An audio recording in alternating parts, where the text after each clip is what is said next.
Welcome to Penrose Learning, where we make understanding easy. You begin by confirming the essentials.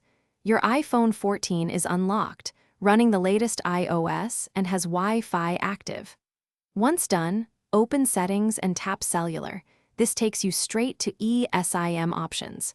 Make sure you have the carrier QR code, activation code, or the carrier app credentials ready. Start the Add Cellular Plan flow now and point the camera at the QR code if provided.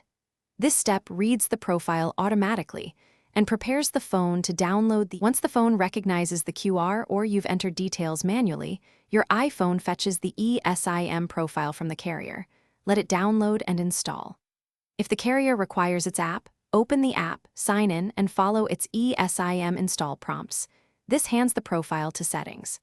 Make sure to label the plan clearly, then choose which line you want for voice, SMS, and cellular data. These choices control billing and routing, so pick defaults that match your use case before finishing installation. Finish by confirming the new plan shows as active in settings cellular, then test with a call or mobile data session to verify. If the plan doesn't connect, restart the iPhone 14 and once rebooted, toggle airplane mode on and off to force network re-registration. If that still fails, contact your carrier with the activation code and your iPhone MA. Carriers often must finalize provisioning on their end. Keep calm. Most issues are resolved by a restart or carrier-side activation within minutes.